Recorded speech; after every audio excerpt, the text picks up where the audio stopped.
Come on and shine, shine, shine. Las Vegas, shine your light on me. Welcome to Las Vegas Tonight. Join award-winning host Dale Davidson as he interviews the most remarkable people you'll find in the entertainment capital of the world. You'll meet entertainers, sports figures, newsmakers, community and business leaders, and people just like you with stories that'll touch your heart. Now, here's Dale Davidson. Welcome. We're going to have some fun today. I'm Dale Davidson, and I'm the host of this program, Las Vegas Tonight, brought to you each and every week at this time by us. We so appreciate your tuning in each and every week. We're seen around the world now. We're on 175 or so stations on the Walk TV. We're on 60 or 70 stations on IBN, the International Broadcast Network. We're on ACTV, Asian Culture Television, throughout Asia. And, of course, Facebook and you name it, Roku, everything in the world. So anyway, please feel free to contact us anytime. We can always use your support. My cell phone number, and you're happy, I'm happy to get a call from you, is 702-480-3989, 702-480-3989. Call me up and tell me anything you want, including I love your show. And you're going to love this one because we have a great guest in store for you. His name is Pat Branch. Pat is in town for the National Finals Rodeo, which goes on every year at this time. And boy, it's really changed this town. Pat, great to meet you. It's good to meet you, Yeah, Dale. thank you for having me here. Yeah, and we thank our friend Susan Stafford, who's been on the show several times and runs a ministry called Wheel of Grace. And you're on the board with her, huh? I'm on the Wheel of Grace board, and as you know, Susan hosted was the first hostess of Wheel of Fortune for 7 years before Vanna White. There was a BV before Vanna, and she was making gazillions of dollars and being paid very, very well at that time in the 70s. Yeah. And I asked her one time, I said, "Why'd you quit?" She said, "Because I wasn't happy. The money didn't bring me the happiness that I thought it would." Yes. And I see that true with a lot of things. That's interesting. You know the rodeo world very well, the cowboy world. You've been a pastor. You're an evangelist. You run the Cowboy Church here during NFR. Give us a little background on the National Finals Rodeo and why it's here in Las Vegas and what it's done for our city. Well, the National Finals Rodeo actually started about 1959. The first one was held in Dallas, Texas. Okay. And they took the top 15 cowboys, the money winners, and each dollar counted towards a point. The top 15 in each event, which was bareback bronc riding, saddle bronc riding, calf roping, steer wrestling, bull riding, and team roping. And each one in that event, or if you were good enough to try and win all around, you could, like if you were a bronc rider and a calf roper, go for the all around. But it was held in Dallas, Texas first, and then it was moved to Los Angeles, California for a while, and then it went to Oklahoma City for a while, and then it came to Las Vegas. It's been here for pretty good while. I almost want to say 20 years or will be. And I think it's real close. Yeah, real close. Yeah, to 20 years. But the money's a lot better here. I mean, if you win one go-round here, you're winning probably as much as you made almost all year long. Is that right? I think that,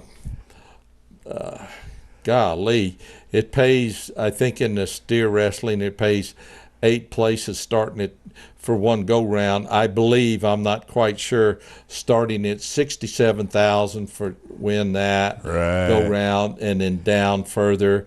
They split it according to. Right. And so there's a lot of money involved. You could conceivably, 2 years ago, Tyson Durfee, who is a solid, committed Christian. He always wears a pink shirt when he contests because of the breast cancer awareness. It's called Tough Enough to Wear Pink. Yeah. Tyson Durfee came in 14th place in the calf roping, and he won so much money at the national finals that he wound up winning the world championship. Is that gold right? buckle. Same Wow. thing Wow. with Alan Bach, who was a team roper. Alan won the world 4 times in team roping, and Alan, I believe, might even come in last place or 12th. I'm not sure. This was years ago. He came in his last gold buckle. He won enough at the national finals to put him in the lead and win the world. Yeah. And so this is a big deal. This pays good money. This is what you're shooting for. If you can come in even at last place, and you don't have to win first in every go-round. And if you do win a go-round, they present a buckle, I think, at the South Point every night for just the go-round winners, because there's 10 go-rounds. Okay. But conceivably, if you came in and you won third one night, first one night, second one night, fourth one night, and you win the average in there, you can win the world. Wow. And that's happening. Just because you have that many points. Because you won that much money, which is points. Yeah. You know. It's phenomenal. NFR has meant so much to this town. As you said, about 20 years ago or so, we were able to secure, we as a city were able to secure NFR. And it's been at the Thomas and Mack, I think, every year since then. Although maybe they're going to move it, huh? I've heard that rumor, because 2 years ago they were going to move it here or move it. I don't know. As far as moving it out of the city, somebody said, well, they're moving the T-Mobile Arena, and then somebody said they're building the new deal. Now, Thomas and Mack is a good place for it to be. Yeah. And Las Vegas is really, it's not that hard to get around for a big city, except during rush hour on the interstate. That's it. Particularly on Friday when they're coming up from L.A., that becomes impossible. Man, that's a nightmare. But NFR has meant an awful lot to this town. I remember when I first got here, which is more than 20 years ago now, I wandered into one of the hotels thinking I was going to invite some of my relatives to come and stay with us for Christmas. And I said, this was maybe October, and I said, do I need to secure a reservation for Christmas time? And they said, well, we're only going to be 2/3 empty, so you can probably walk right in. Before NFR was here, that was the downtime for Las Vegas.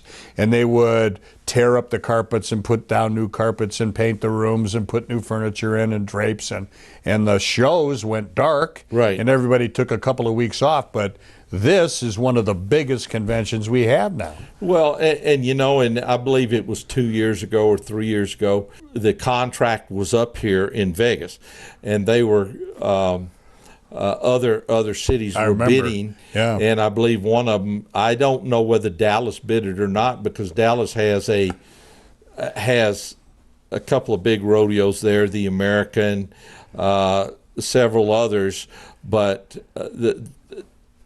Vegas is a place of a lot of hotels, too, in convenient location. Dallas, you're going to have to go there to get there. You can't walk down the strip and get there. You can't take the shuttles and other things. And so I do know that Kissimmee, Florida had bid on it. And the reason that Kissimmee bid on it is rodeo is big in Florida. Well, the Seminole Nation wanted to have it was either Kissimmee, there's good rodeo there, or at the Seminole Nation, maybe Ocala, I don't know. Yeah, I remember reading about this. And so they wanted the national finals there, which is good. They ought to bid on it. But here's the problem. I've been down there to Kissimmee, Orlando and those places. Right. They don't have the convenience of the hotels right there. They don't have the transportation that Vegas does. Yes. And I've been coming here for about 20 years or so, and in Vegas, it is a place where people come and tourists come. Right.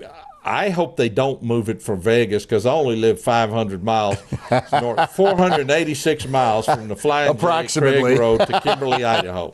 Yeah, and yeah. I keep a mileage log. I know exactly how far it is. That's wonderful. And it's 12 miles from there to Susan's house. There you go. So, and then plus I can stay with Susan over at her that's place, nice. being my daughter and my wife. And Yeah, that's so wonderful. Vegas is convenient. Yeah. And the other thing too is Vegas, contrary to a lot of people say, you're going down there to gamble.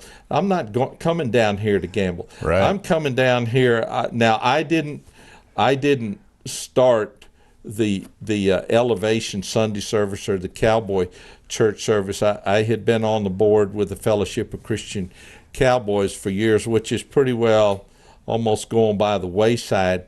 And they were actually the first ones to come down here or come up from Colorado and do that. And I've spoken at the National Finals Rodeo Cowboy Church when the place, I can't even remember the name of it, but it was it's Hooters now, but it was another hotel. Right. Yeah.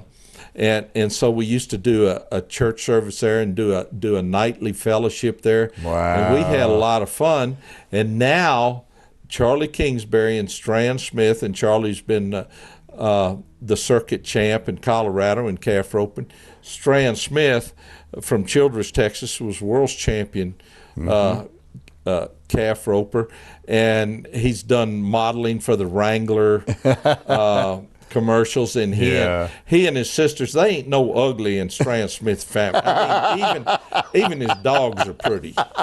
Yeah, That's great. I mean, they're just good looking people. Yeah, that's great.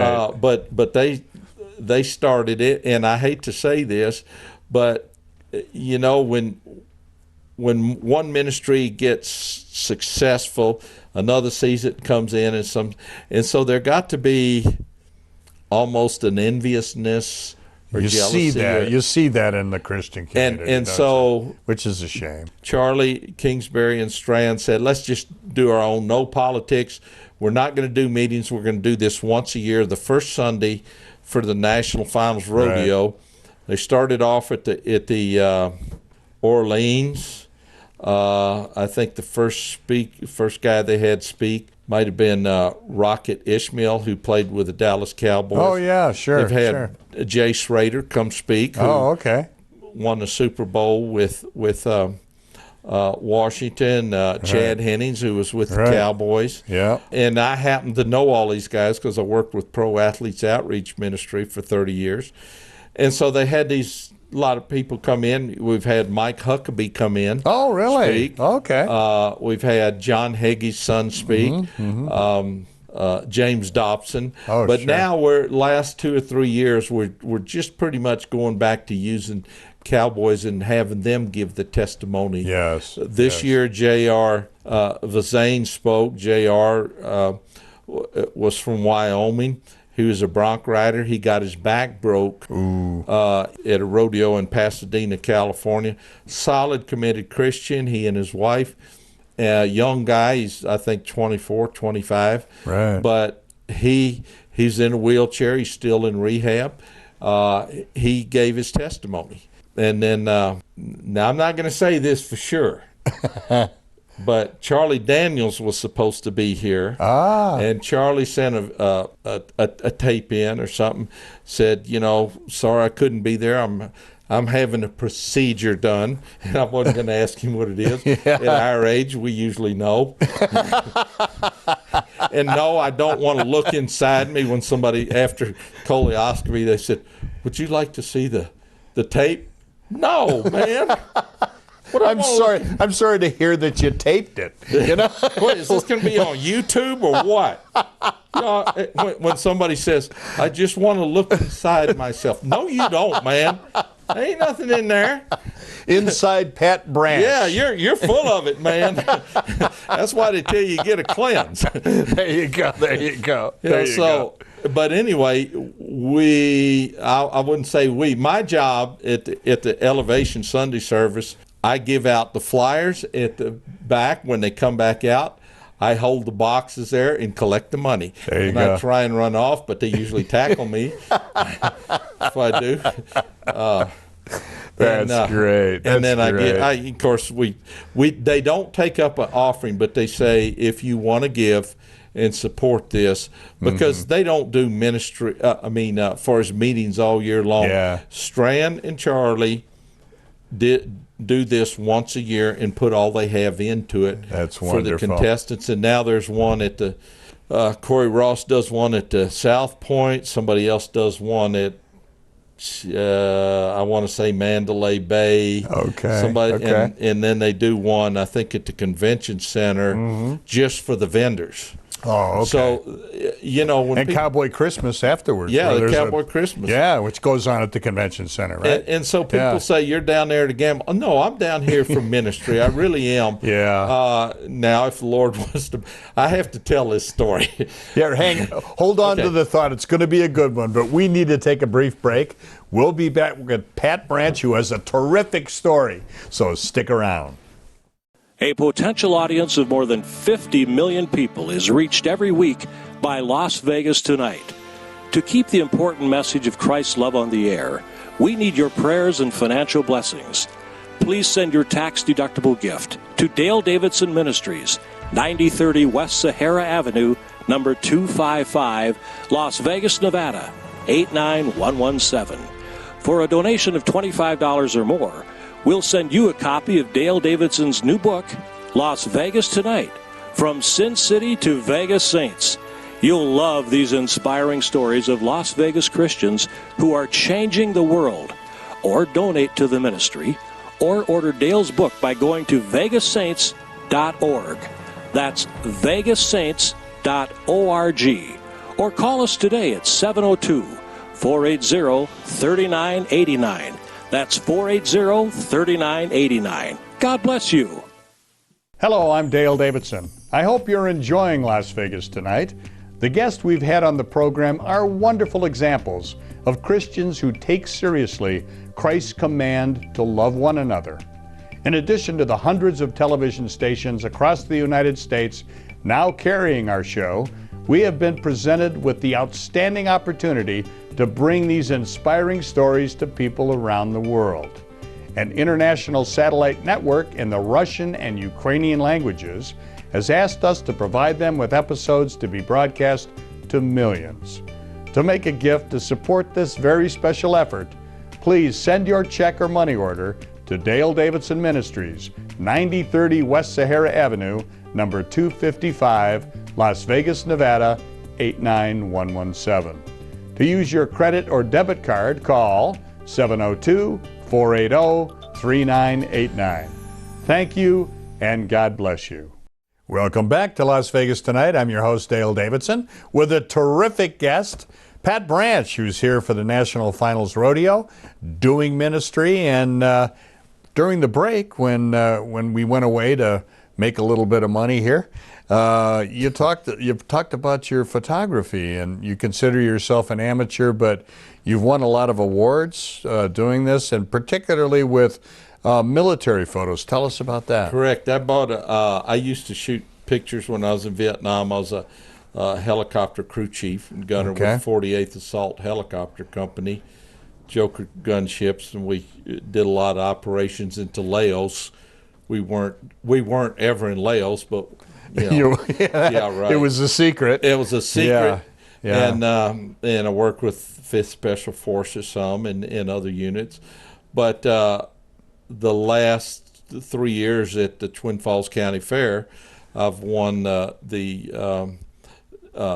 Photojournalism Award in the People's Choice Award. And what I like to shoot are pictures that are moving, not the sunsets, not the little birds or dog puppies, but I like to shoot something that brings emotion. And the first one I shot was a picture of Adam J. Davis, and Adam Davis was killed in Afghanistan by a sniper. He was in the Army, and I had a little pocket camera. It was just a little Sony pocket camera, and so I took a picture of it, and the command sergeant major of the Idaho National Guard is kneeling down in front of his mother, presenting the flag, and his mother and dad were separated at that time, and the General LaFrance is presenting the flag to his dad,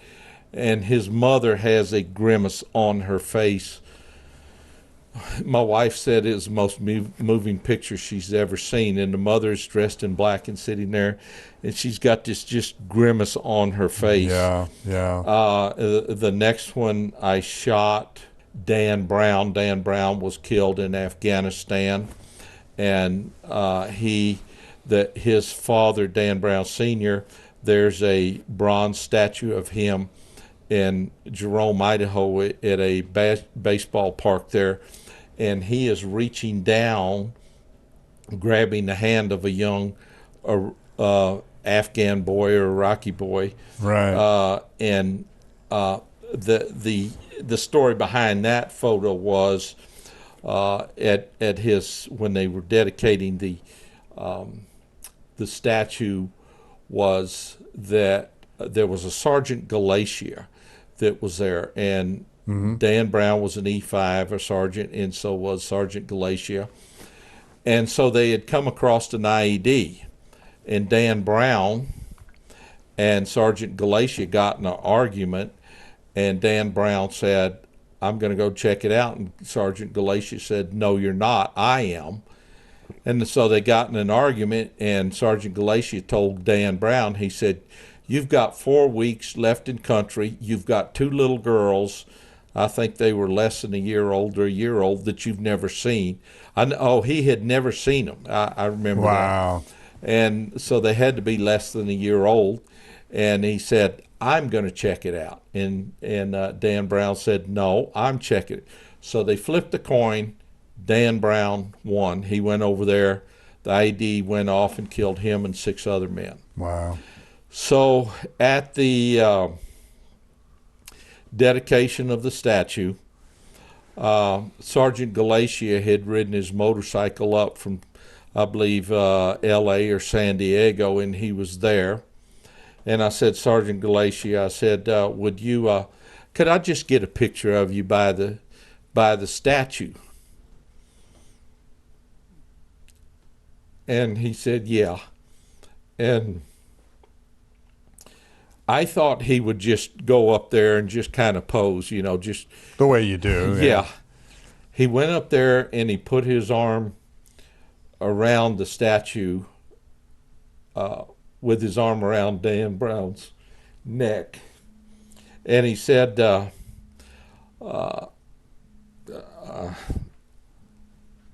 just want to tell you, buddy, how sorry I am." He said, "It should have been me." And I myself and another guy heard him say that, and I tell you what, I just about lost it. And Sergeant Galatia just turned around. He backed off, turned around, saluted him, and then left. And so I shot that picture of him with his arm around there, and that won photojournalism. It won the People's Choice Award. And the next one I shot was last year. It was at the Boise Veterans Cemetery in Boise, Idaho. And there was I guess it was a widow or a daughter of one of the veterans.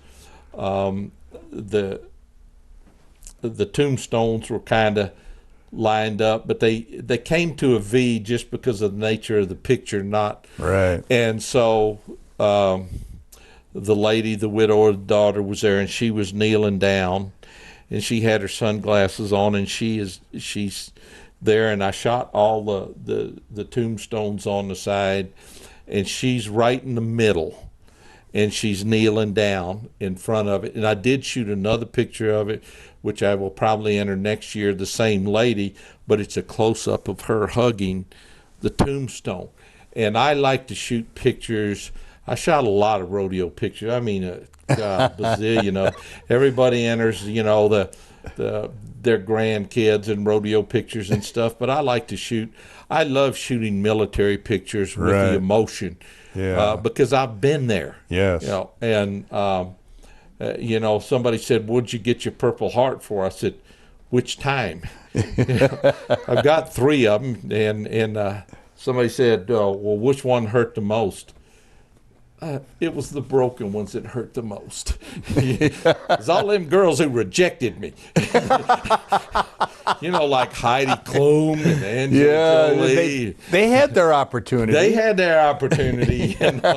So, and I did marry a really beautiful gal. Everybody says she's she looks like your daughter. She's not. She's my wife. She looks like 20 years younger. And people say, well, you were 33 when you got married and she was 30. What took you so long? I said, well, anybody sorry enough to have me wasn't good enough for me. I love it. I love it. Yeah, I love photography. That's great. My you got to take about 100 pictures to get one good. Yes. But I know what I like. I like to shoot the emotion. I like to. I've shot some pictures of cowboys praying behind the buck and shoots. That's what I like. Anybody can put their camera on sport mode and shoot like 10 million frames in a second. Yeah, that's right. And then hope there's one in there. Yeah. Well, I like to shoot the emotion. I really do. Yeah. And I like shooting dogs too, and pets and horses, and that's wonderful. I just like them. We promised before we went to the break that you were going to tell a story. Oh, and okay. And let's not lie to people. Let's tell the story. Well, here's the problem. Preachers, we do not lie, but we do embellish and exaggerate a lot. Just every now and then, for illustration purposes. Illustration, okay. So Russ Weaver, he's an Assembly of God rodeo minister, and he's out of Texas now, and they do a show on RFD TV. Susie McIntyre, Reva's sister's on there quite a bit singing. So Russ, before he was doing the TV deal, this was 20 years ago. We're at the national finals, and we're doing the Cowboy Church. So Russ comes out, and he sees 25 cents laying on the carpet or something like that, and he says, "Oh, what can you buy for 25 cents?" So he takes that 25 cents and he puts it in a one-arm bandit, pulls it down, and ding-a-ling-a-ling-a-ling, and he wins $100. He's looking around, and, hope none of my congregations, hope nobody sees me. And I have. He wouldn't have been the first, by the way. And I have of course, what happens in Vegas stays in Vegas. In other words, they say. Yeah. Well, what happens in Vegas needs to quit. Yeah, okay? I agree with you. Another friend, Jim Green, was a professional gambler. But really? Let me tell you something. He studied gambling. He wasn't. The reason he was a professional, he studied mathematics and other things. Yeah. He won quite a bit of money, and people said, well, how'd you feel about his gambling, even though he was a Baptist? And I said, well, he was tithing to me. I liked it. and of course, people say, well, do you play the lotto? No, I don't. I contribute to the Idaho School Building Fund after it gets over $250 billion. I give them $1. There you go. There you go. That's only fair. But here's the deal. It's not going to make me or break me, and I don't care. The other thing is, too, if you're Baptist and you don't buy the $5 ticket on Aunt Hattie's quilt for the raffle, you're frying in hell. That's right. So I'd rather have that $250 billion and not drive down the road in my Rolls Royce thinking what I'm going to do with it. There you go. That's fun. It's like, these cowboys, they'll pray, Lord, you let me win and I'll give you the glory. But give me the money in the buckles. That's wonderful. That's wonderful. Did you grow up in Idaho? No, I actually grew up I was born in New Orleans and crawled out of there when I was 2 or 3 and lived in Baton Rouge, outside Okay. of Baton Rouge at Greenville Springs, which is now part of, be like Henderson is to, every other place. Yeah, But yeah. I wasn't raised on a ranch. We lived in a one of the first subdivisions out there. It was one of those kind for low income people, and Right. so we were low income. But I wanted to rodeo, and there were farms around us, and people Yeah. had horses, and I just wanted to be a cowboy. But I like steer wrestling. I just wanted to Really? bulldog, and Okay. people say, well, what is that? And it's basically you jump off a good horse onto a bad steer. And you got a hazer keeping him in, and you Right. throw him down. That sounds simple, but there's a lot of technique in there. I'll bet there is. It's not the strength as much as it is the technique. And so I was a guy down the end of the street. He had a big enough lot where he and somebody gave him a Shetland pony, and he didn't want to really ride him. I would set in this vacant lot a 55-gallon drum out in that vacant lot, and I would run that Shetland pony by there, and I'd jump off on that 55-gallon drum, and I'd pretend I'm throwing it to the ground, and my nose would get busted, my eyes and everything. So this lady went and told my mom, these two gossipy old ladies across the road from us, says, "We think your boy's touched in the head, Miss Branch. He's wrestling a 55-gallon drum, beating himself up." My mom said, "Well, yeah, he's kind of different. At least he ain't in jail." And that's what I just. And that's how you got started in the rodeo. And then I entered my first rodeo in the 8th grade. Bucked off a bareback horse and I literally got knocked out. That was a bad concussion. Almost strained my neck, broke my neck, and then through high school, I've had a collapsed lung, bruised kidneys, and everything. And then college, I'm not a great rodeo cowboy. I mean, I just don't have that coordination. My muscle memory forgets a lot real fast. It just goes blank. And That's funny. But I enjoyed it. And this is what I tell people. They say, well, how much do you ever win? You know what? I never won $1 million. Right. But I had $10 million worth of fun, made $100 million worth of friends, and got priceless memories. Oh, that's great. And I just like the cowboy culture and stuff. And of course, that kept me out of med school and flight school and being president, wanting to be a cowboy, but that's okay. It worked out. It worked out real good, there, yeah. Especially for the country, me not being president. That's great. That's great. Pat, we need to take another brief break, and then we're going to have a final segment, and we're going to talk about Christ and a little bit about your testimony when we come back. Stick around. We'll be back with Pat Branch right after these messages. Drawn by the lights, glamour, and opportunities in Sin City, they come from all over the world, searching for their chance to be a pretty woman, a success, or maybe just to have a better life. Be somebody.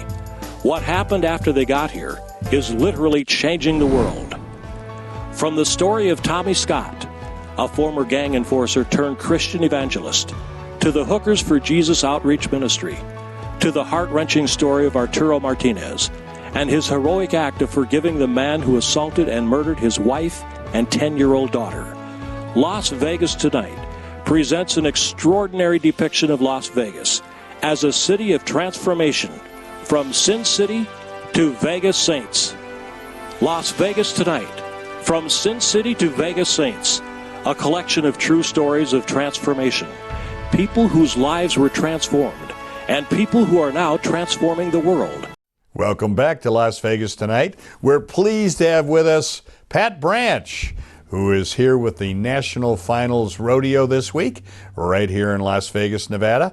Been here for 20 years, we figured out, and what a wonderful thing it's been for our town.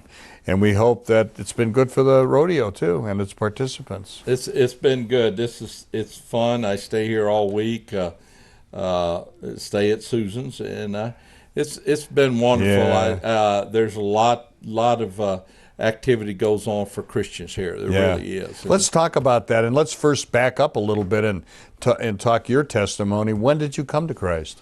Well, I was raised in a religion, but not a relationship. I understand. And I went to a religious school, and I don't need to mention the denomination, but I was raised in a religious school, went there for 13 years. It should have been 12, but I spent 2 years in the second grade. And the second time in the second grade was when I learned to read and write. And of course, this is a true story. My daughter found my report card and had on my report card, I can't believe my teachers didn't like me, Sister Mary Rambo, and had on there, waste time and annoys others.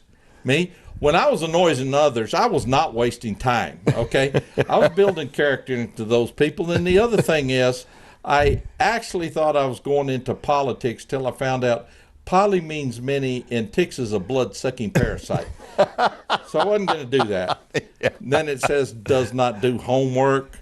Hey, I've been in school all day working. Why should I go home and work? You're not paying me. That's right. You know? That's right. But so I went to religious school all my life, and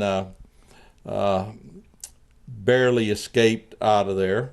And I think I was last or second to last in my class of 150. But I knew there was something that was missing. Yeah. I knew a lot about religion, but I didn't know the relationship, because I was looking at it from a legalistic standpoint of don't do this, don't do that, and on Fridays, jump in the box, get your sins. If you don't confess them, you're not saved, and on and on. And then I went to LSU for 2 semesters. The last semester, some reason they asked me to leave because they said your grades are important. I didn't think they were. I think everybody ought to get a participation grade. That's right. Yeah. Give you a trophy just for showing up. Yeah, just show up. I did show up for class. But I joined the Army. That was my choice. I wasn't drafted. I was trying to get into flight school, become a warrant officer, but to be honest, my math scores, I always say math, not even once, and they weren't good enough, and I became a crew chief, a crew chief gunner on a Huey helicopters. Right. And I went to in the Army. I was stationed in Korea 8 months with 2nd Infantry, 2nd Aviation Division, and then me and my buddy Larry Jacobson from Kenmore, North Dakota, decided we're going to Vietnam. This is literally true. I put in 4 1049 transfers for Vietnam, and they wouldn't send me. The last one I put in, I wrote to Pentagon. I said, you either send me to Vietnam or send me home. 19 days later, I was in a Special Forces camp in Okinawa. You got their attention. Getting retrained. You got their attention. So me and Larry and when I got to Vietnam, said we're going to put you in a Special Forces aviation unit. Well, Special Forces didn't have their own aviation unit until 160th Night Stalkers came about during that fiasco in the desert years ago. Yes. And now they've got the 160th Night Stalkers Special aviation group, aviation regiment. Yeah. And so, but we supported Special Forces. We supported the South Koreans, anybody else. And then as a helicopter crew chief, you're a high-class door gunner and a low-class mechanic. That's what I call it, you know. But so you flew a lot, and then I know this.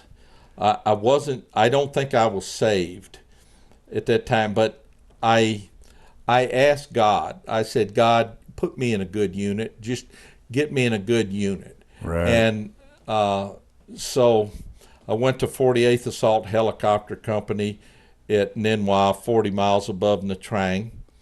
And in January of 70, I was asked to go before a review board to apply for Outstanding Soldier, Crew Chief of the Year, and I went in there and told them my military experiences and politics. They asked me so many questions, and I answered everything, and so won Outstanding Crew Chief of the Year. And wow, congratulations! And so that was something that, and I'd been Soldier of the Month 3 times in Korea. And it's something I just had to prove that I could be. I wasn't good in academics, but I could be a good soldier. I wasn't good in math, but I knew about politics and current events. Right. I kept up with that a lot. Yeah. And I remember him asking me a question on the board, said, "What is the current rate of unemployment in the United States?" And I looked at him and I said, 6.2%. And these sergeants and generals said, "Is that right? Is he right?" Everybody looking at each other. And finally, one guy said, "No, it's 6%. I said, "Yeah, but that was last week's statistics in Stars and Stripes." I said, if you'll read today's Stars and Stripes paper, which nobody had, I said it's 6.2%.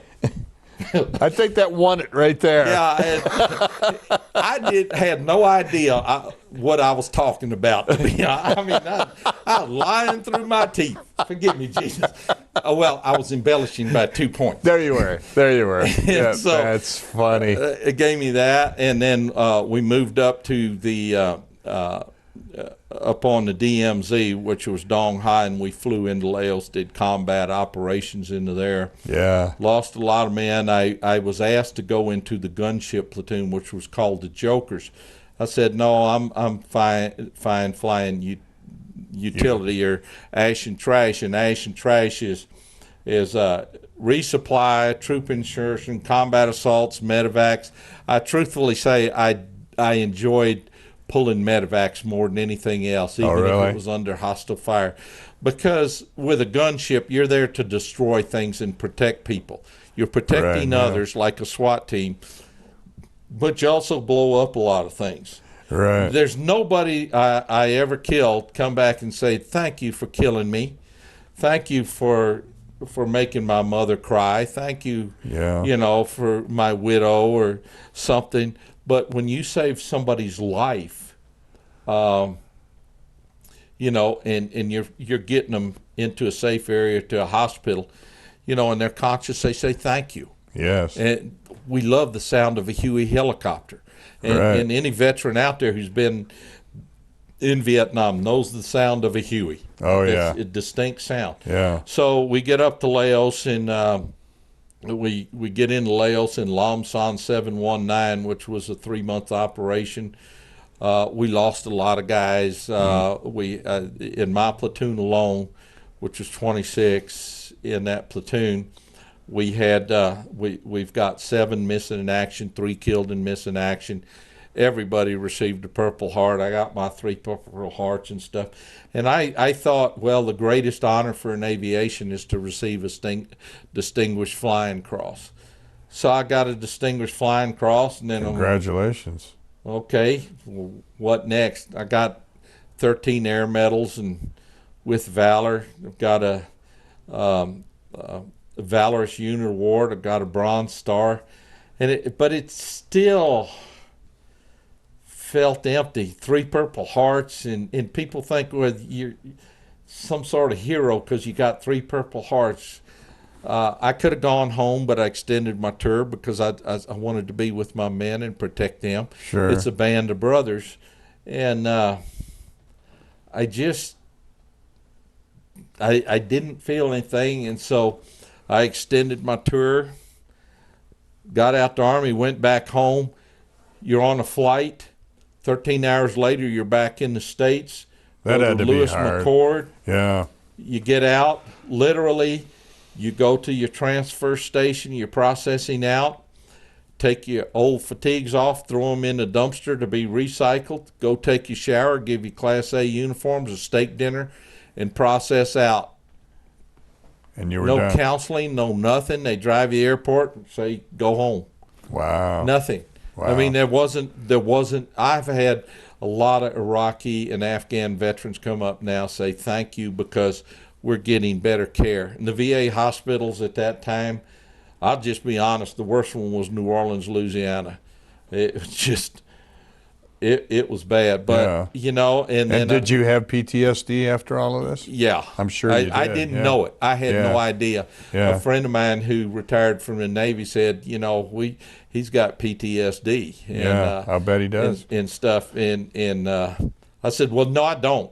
Yes, you do. No, you don't. So you tell me that again, I'll kill you. I think you got PTSD. Not that I'm depressed or anything. Yeah, and I used to, and before I went in the military, I never drank. I did not even like to be around people because of my dad. Who unfortunately in every family you got people that are alcoholics. Yes, and so I got back and I was drinking. I went back to LSU. In there, I said, well, whatever happened to old Jerry Watley? And they said, well, he got involved with that outfit, Campus Crusade. Well, they didn't tell me it was Campus Crusade for Christ. I thought at that time it was a communist organization. Here's Bill Bright, chief communist. That's hilarious. So they said, and so I literally went looking for my friend Jerry Watley, and I was going to go beat him up and say, you need to get out of that deal, And it turned out it was Campus Crusade for Christ, and they invited me to some meetings, and I went, and Earl and Judy Carpenter, who with Campus Crusade, prayed for me, and that was back in 71, 72. I'd entered, at LSU, we had the college rodeo. For 2 years in a row, I was runner-up for the all-around. I rode broncs and bulls. Not very good. It's just it wasn't that I was good, as everybody else just wasn't that good. And I think you're being modest. I won the calf rope in there, and this lady asked me. She said, "Well, what would you like to do?" And I remember thinking, I didn't tell her this. I just said, "Well, I'd like to continue my career." But in my mind, this is what I wanted to tell her so bad. I said, I would like to be a Christian and have the happiness that these other people have. Yes. That was in 1972 in November. In January 18th, 1974, I was at a Campus Crusade for Christ banquet on the LSU campus, and a guy named Ed Burford spoke. Ed had been an Air Force helicopter pilot and did some rescue missions in Cambodia and Laos, and he was also in the horse business. So we just kind of... I'll bet you were buddies then. Yeah, we kind of... I said, man, this... horses and helicopters, like somebody said, what more expensive hobby can you have? Boating. Yeah, and... So hilarious. At the end of his testimony, I think it was Paul Eshelman at that time, gave an invitation, and I accepted Christ right there at the LSU Student Union. That's marvelous. And I do remember this. Somebody's walking down the hall, and they tripped over and it was marble floors, tripped over an ashtray. This big boom went off. Well, yeah, I'm saved now. Thinking it's a thunderbolt. Yeah, and don't stand next to him. Yeah, well, it's like getting your Purple Hearts. Let me tell you, your first Purple Heart, wow. You're a hero. Second Purple Heart is, whoa, man. Third Purple Heart is, I ain't flying with this guy. This guy, man, he'll get you killed. Man, don't get anywhere around him. You got magnets in your tail. That's right. Bad mojo. Yeah. Bad mojo. Speaking of invitations, we're running out of time. Pat, I'm sorry to say the hours raced by. But I wondered whether you might address the camera here and provide an invitation to those people who don't know Christ or those who have backslidden and would like to come back to Christ. Take your time and say that prayer, if you would, please. Let me tell you, you don't have to accept Christ over and over and over again every day. It's a one-time event. One-time event. Invite Christ into your life one time. That's salvation. Everything after that, sanctification. And if you sin after that, you're a Christian. 1 John 1:9. If we confess our sins, he is faithful and just to forgive us of all unrighteousness. And when you accept Christ, and in 1 John chapter 5 it says, I write this that you may know. It says you may know Christ, that you have known Christ, that you're saved. If you invite Christ into your life, you do it by faith.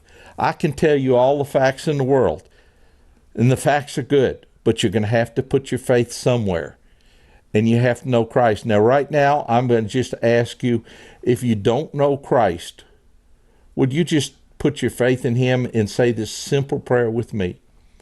Lord Jesus Christ, I am a sinner. Lord Jesus, I don't know all about the Bible, but Lord, I ask you to come into my heart this day, this night. Lord, I put my faith in you. Thank you for forgiving me for all my sins. Come into my heart, send the power of the Holy Spirit, and make me what you want me to be. Folks, I have a good sense of humor and I love to laugh, but there's something that I take very seriously, and that is the blood of Jesus Christ and your salvation. You know, if I die right now, I know where I'm going to spend eternity, and that's in heaven, not because I'm good, but because of what Jesus has done. I'm going to ask you, if you've never put your faith in Christ, just put it in him. Call upon the name of the Lord, and thou shalt be saved. That's what the Scripture says. That's what we ask you to do. Thank you. And amen. Wow, that was very touching. It was wonderful to have you on, Pat. Thank you so much for coming on. And next year, come by again. Well, I do. People say, do you do stand-up comedy? No, I just like to sit down and tell jokes. I don't do stand-up. I sit down. I kind of like being like this. You know? I like to lay down and do it even. I tell myself jokes in the bed. Stand-up is a little too difficult. Yeah, that's too difficult to me. I hate standing. There you go. Well, God bless you. Thanks for coming on, Pat. Thank you. Yeah, I so appreciate it. God bless you. Yeah. Thank you so much for watching Las Vegas tonight. It's been a wonderful, wonderful show today with Pat Branch, and we hope you've enjoyed it as much as we have here in the studio. And as I say, each and every week, each and every episode of Las Vegas Tonight, we close with these important words. When it comes to Jesus Christ, please walk with him. Hello, I'm Dale Davidson. I hope you've enjoyed this episode of Las Vegas Tonight. Allow me to take just a few moments to let you know how you can learn more about some of the fascinating guests that I've interviewed. My new book, Las Vegas Tonight, From Sin City to Vegas Saints, is now available around the world. In it, I profile amazing people who make Las Vegas something much more than just a place to party. These compelling stories often tell of people who came to Las Vegas for reasons much different than the innovative ministries they ended up leading right here in Sin City. Take, for example, Tommy Scott, known as Hitman to his fellow members of an infamous gang in South Central Los Angeles. Tommy was serving time in a Las Vegas jail and contemplating suicide when a couple of pastors visited him in the lockup and led him to Christ. Tommy immediately began studying the Word and has become an on-fire evangelist and Christian author. Then there's Annie Meadows. Annie began life in a rural part of Kentucky, increasingly was fascinated with the occult, and eventually became a full-fledged witch. Rejecting anything having to do with God, she angrily vowed never to attend church or have anything at all to do with religion. Then, like Tommy, she had an encounter with the living Christ and now travels the world as a gospel singer and writes Christian children's books. Pastor Chris Chappell was an avowed atheist who also wanted nothing to do with the Lord. He was a successful businessman who felt he surely didn't need Jesus. His wife and father-in-law convinced him to attend church, and he felt a stirring that made him investigate the Bible's claims. telling the Lord that he needed answers to his objections. He found those answers in a supernatural way and is now leading a remarkable church, Casa de Luz, in what's called the Naked City, which is a neighborhood just off the famous Las Vegas Strip. This formerly crime-ridden area is now experiencing a remarkable turnaround, and his church is serving that community in amazing ways. Doc Jones traveled to Las Vegas from New York on a personal mission to make as much money as he could. A born entrepreneur, he started a photography business that specialized in taking pictures of groups of partiers at the hot nightclubs on the Strip. He then learned that by referring young guys to the city's strip clubs, he could pick up lots of cash from the club's owners.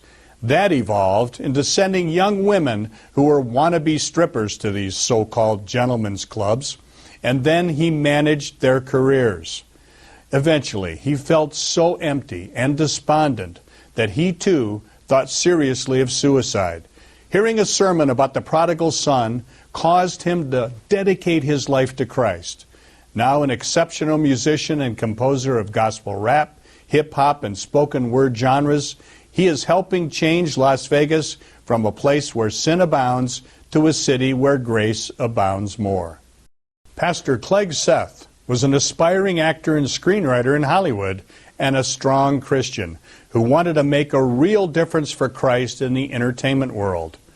But the Lord called him to establish a crisis hotline for runaway teens who were coming to Hollywood to pursue their silver screen dreams.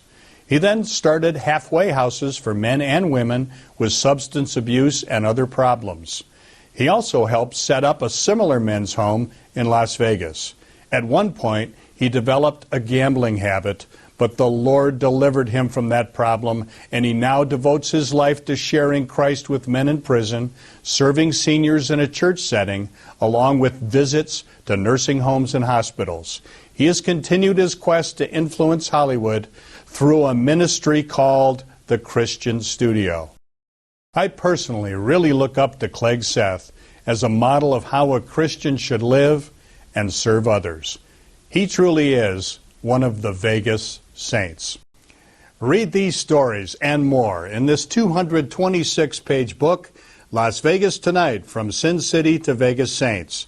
You can get your copy in several different ways. Go to my website, vegassaints.org, or order it on Amazon.com or BarnesandNoble.com. It's just $15.99 plus shipping. For more information or to make a donation to Dale Davidson Ministries that will help us keep this program on the air, please call 702-480-3989.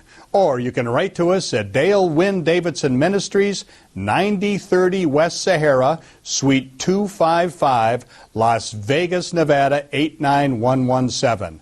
And thank you so much for watching Las Vegas Tonight. You've been watching Las Vegas Tonight with Dale Davidson.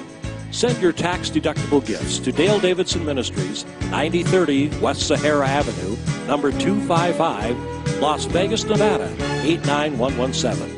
Or call 702-480-3989. Thanks for watching.